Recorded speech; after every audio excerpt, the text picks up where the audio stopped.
করেছেন। ধর্মরাজ যুধিষ্ঠির জুয়ো খেলেছিলেন, যে কারণে ওই ধর্মরাজ যুধিষ্ঠিরকে বিরাট রাজার মনোরঞ্জন করতে হতো। ওই জুয়ো খেলার কারণে আজকের ভীমের মতন 10,000 হাতির গার বল রাখেন, তিনি গোল ঘরে কাজ করতেন বিরাট রাজার বাড়ি। নকুল সহদেবের মতন সুন্দর কে ওই রান্নাঘরে রান্না করতে হয়েছে। আরেকটি গোপন কথা বলবো, আজকাল আমাদের বাঙালির মধ্যে একটা জুয়ো খেলা শুরু হয়েছে, বুড়িগি লড়াই।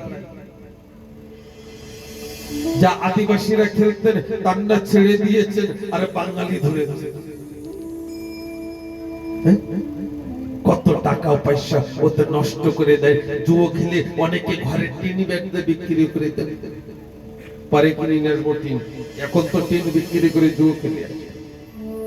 এগুলো কি আমাদের সনাতন ধর্মের নিয়ম নয় যে আমরা জুয়ো খেলবো? জুয়ো থেকে দূরে থাকবো। তৃতীয় নম্বর কোন জায়গায় কলির বাস? বেশ্যালয়। একটি স্ত্রীর কর্তব্য কি? নিজের স্বামী ছাড়া এই জগতে যত পুরুষ দেখা যায় না, সকলের বাবা রূপে, ভাই রূপে আর নিজের সন্তান রূপে দেখা উচিত। আরেকটি পুরুষের কর্তব্য কি? নিজের স্ত্রী ছাড়া এই জগতে যতই স্ত্রী দেখা যায়, সকলকে মা রূপে, বোন রূপে আর মেয়ে রূপে দেখা উচিত। আর যদি একটু টেড়া হয়ে যান না, তাহলে কলি আপনার ভিতরে প্রবেশ হয়ে যাবে। কলি আপনার ভিতরে প্রবেশ হয়ে যাবে, চাই নারী হোক চাই পুরুষ হোক। হে ঠাকুর ভক্তগণ, চৌথা নম্বর কোথায়? হত্যা।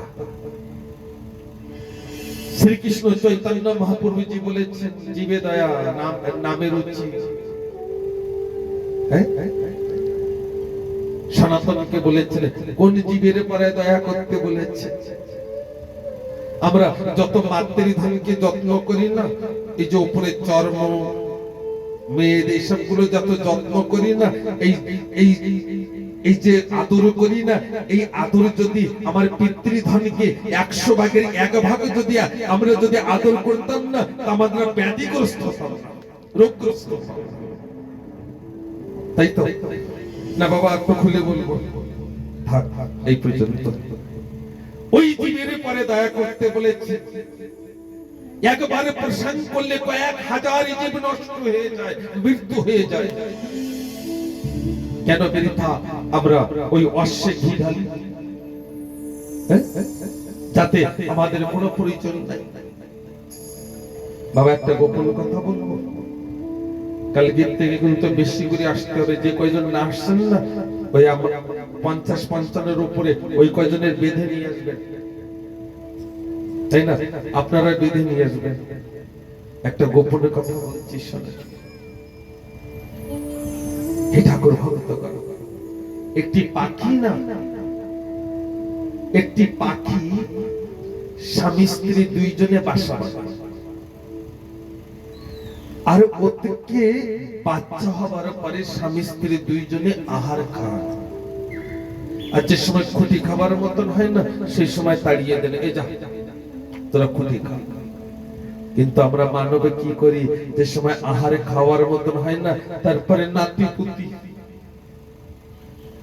নাতিপুতির মায়া আর ছাড়া যায় না, তারপরে পোতাপুতি, তারপরে যদি আর কেউ হয় তা সেরও। কেন বুঝি না যে সন্তানের সংসারে এই খেলা সমাপ্ত হবার পরে বাকি দিনটা আমি হরিনামে করবো, কৃষ্ণ নামে করবো? কেন বুঝি না? কিসের মায়া, কিসের মোহ? কৃষ্ণ কেন পড়ে থাকি মায়ারির ভিতরে? আরে আমাদের থেকে তো জীবজন্তু, পাশে পশু পঙ্খী তারটা বেশি জ্ঞানী, তারটা বেশি জ্ঞানী। যদি দেখেন বড় রাধে রাধে রাধে রাধে চালাকি সলসত্তরি করে ইনকাম করা টাকার ভিতরে কলির বাস আছে। কোনদিন চালাকি সলসত্তরি করে ইনকাম করে টাকা নিয়ে নিজের সন্তানকে খাওয়াবেন না, কিছু তৈরি করবেন না, গাড়ি ঘোড়া বাড়ি আদি এসবগুলো পরিচয় নাই। ঠাকুর হাত পাও দিয়েছেন, শরীরে দিয়েছেন। যেমন ভাবে ঠাকুর চালাবেন তেমন ভাবে চলবো, এমন ভাবে চলুন, আপনার জীবনে কোনোদিন অভাব হবে না। ও মা, বৃন্দাবনে না একজনে গিয়েছেন আর মনে মনে চিন্তন করছেন যে আমি শুনেছি বৃন্দাবনে নাকি কেউ না খেয়ে থাকে না, আমি না আজকের তো খাবোই না। দুপুরে বেলায় না একটি গাছের আগায় দিয়ে না উঠে বসে আছে চুপ করে, যদি নিচে থাকি তো কেউ না কেউ আমাকে খাইয়ে দেবে। গাছের মাথায় উঠেছে, রাধা রানীর আশীর্বাদে কেউ না খেয়ে থাকবে না। খালি বৃন্দাবনে নয়, আমাদের এই জীবনে বৃন্দাবনে ঠাকুর জানাকে খাবেন না তানাকে খেতেই হবে, আর জানার দেবেন না, না দেবেন তিনি খেতে পারবেন না। থালে যদি স্বর্ণ থালও থাকে না নিতে পারবেন না, ভিতরে দিতে পারবেন না। তনি গাছের ডালেও আগায় উঠে চুপ করে বসে আছেন, আর কয়েকজন ডাকাত না ওরা কিছু রান্না বাড়ি করে এনে তো ওই গাছের তলায় বসেছেন। এদিক ওদিকে দেখছেন যে কুকুর কোথায়, কুকুর পাচ্ছেন, কোন জীবজন্তু পাচ্ছেন না। কেন না ওই ডাকাতি চিন্তন করছেন এতে যে রান্না করে দিয়েছে কোনো বিষ তো দেয় না, তো যদি আমরা খাই তাহলে মারা যাবে, মারা যাব। ওই ডাকাতের রাজা না গাছের দিকে তাকাচ্ছেন, এমন সময় গাছের মাথায় না দুপুর রোদ্রে একজন বসে আছেন চুপ করে, প্রতিক্রিয়া করেছেন। ডাকাত মশাই চিন্তন করছেন এ পাগলই হবে, কেননা দুপুরের বেলায় গাছের আগায় বসে আছে, তো এ পাগল ছাড়ারই কেউ হবে না। বন্দুক ধরেছেন, বলছেন এই পাগল নাম, বলছে নাম, বলছে গুলি করে দেবো কিন্তু নাম। আর নেমেছে, আর সব থেকে এক একটু করে নিয়ে একটি পাতার পরে অনেকগুলো দিয়েছেন, সব থেকে একটু করে। আর ডাকাতি বলছেন খা, বলছে খাবো না। কানের উপরে বন্দুক ধরেছেন, বলছে খা নাই গুলি করে দেবো কিন্তু তোকে, তাই না? আর ওই পশ্চাতে পাচ্ছেন আর বলছেন ঠাকুর তোমার এই কৃপা, তোমারই যদি কৃপা হয় তো যেখানেই আমি থাকি আহার তো তুমি আমাকে পাঠিয়ে দেবেন, আর তোমারই যদি কৃপা না হয় তাহলে স্বর্ণ থালের সম্মুখে যদি সেই অন্ন থাকে তাও আমি পাবো না।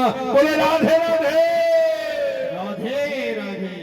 সকলে উঠে দাঁড়ান, আজকের প্রথম দিন তো মায়ের এক এক করে চলে যাচ্ছে। ওঠেন আরতি করুন, আসেন ভিতরে আসেন। আর কালকে কিন্তু ঠিক 7টার আগে চলে আসবেন, 6:30টার থেকে কথা গান চালু শুরু হয়ে যাবে। সম্পূর্ণ 10টা আর আধা ঘন্টা আরতিতে 10:30টায় বিশ্রাম যাবে। ভিতরে আসেন বাবা, সকলে দাঁড়িয়ে যান।